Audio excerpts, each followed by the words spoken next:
Bonjour à tous et bienvenue dans ce nouveau tutoriel sur InDesign.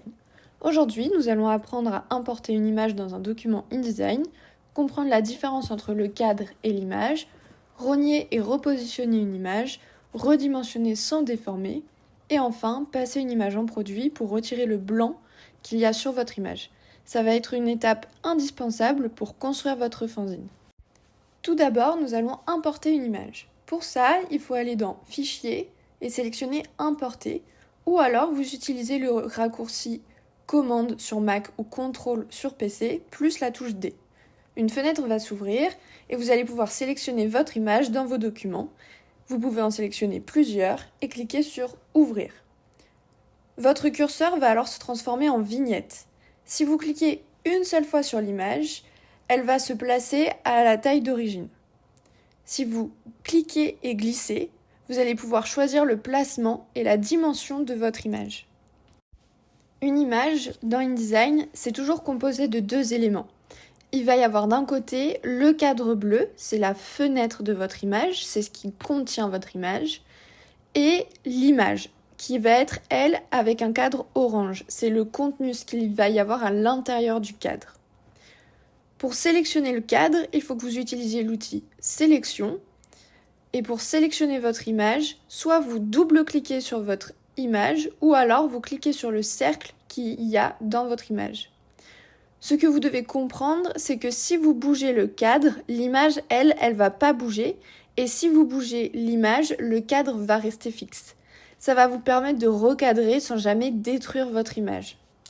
Avec ce que nous venons de voir, vous comprenez que rogner une image dans InDesign, c'est pas la couper, c'est seulement réduire la dimension du cadre.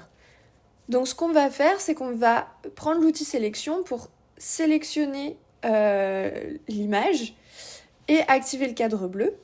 On va pouvoir attraper une des poignées qui apparaît autour du cadre et la ramener vers l'intérieur. La partie de notre image, donc le cadre orange qui sort du cadre, va devenir invisible. Mais l'image, elle reste entière et disponible.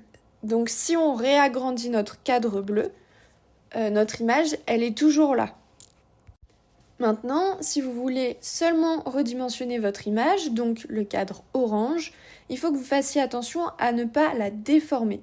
Et donc, il y a deux méthodes pour éviter de déformer votre image. Soit vous redimensionnez le conteneur, donc le cadre bleu, et l'image, donc le cadre orange en même temps. Donc vous prenez l'outil sélection, vous cliquez sur le cadre bleu et vous maintenez la touche Maj plus commande sur Mac ou plus contrôle sur PC et vous tirez la poignée. Ça va se faire automatiquement, c'est ce qu'on appelle une homothétie et donc votre conteneur et votre image vont rester dans les mêmes proportions. Vous allez pouvoir agrandir ou réduire comme ça sans déformer. Maintenant, si vous voulez redimensionner seulement votre image, donc que le cadre orange, sans toucher à la fenêtre, au conteneur, donc le cadre bleu, vous allez cliquer avec l'outil sélection sur le cercle qui est au centre de l'image afin que l'image soit sélectionnée, donc on ait le cadre orange qui s'affiche, et vous allez maintenir la touche Maj plus la touche commande sur Mac ou la touche contrôle sur PC, et vous allez tirer sur les poignées.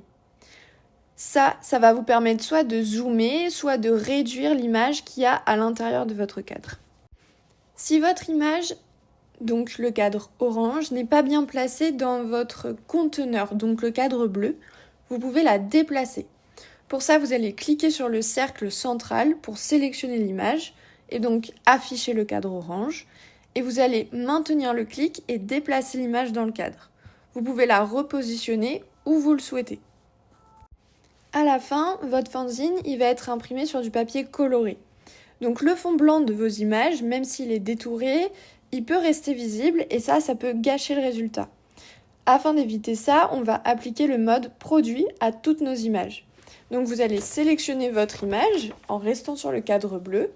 Vous avez la possibilité d'en sélectionner plusieurs qui sont sur la même page en maintenant la touche Maj enfoncée et en cliquant sur les autres images que vous souhaitez sélectionner. Ensuite, une fois que vous avez sélectionné vos images, vous allez ouvrir le panneau Fenêtre et Effets. Et donc là, il y a une fenêtre qui va s'ouvrir. Vous allez pouvoir modifier le mode de votre image ainsi que son opacité. Donc, pour modifier le mode, on va le passer en produit. Donc il était du mode normal et on sélectionne produit. Et là, ça se fait automatiquement. Tout ce qui est en blanc dans notre image va devenir transparent. Les traits noirs, gris et les textures, eux, vont rester visibles. Dans ce même panneau effet, on peut également intervenir sur la transparence de notre image. Et donc ça peut être pratique s'il y a du texte qui se superpose sur notre image. Pour ça, on peut voir à côté des modes d'image les effets de transparence et on peut modifier l'opacité de l'image juste en faisant glisser un curseur. Vous savez maintenant importer des images, les rogner, les recadrer, les replacer et les passer en mode produit. Vous êtes donc capable de composer votre fanzine sur votre animal hybride. Pensez au rapport entre le texte et les images ainsi que la composition dans la double page. Enregistrez régulièrement votre travail, donc je rappelle, vous faites commande S sur Mac ou CTRL S sur PC.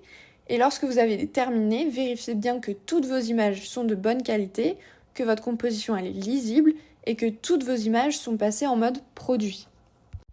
Dans le tutoriel suivant, nous verrons comment préparer votre fichier pour l'impression de votre fanzine. À bientôt!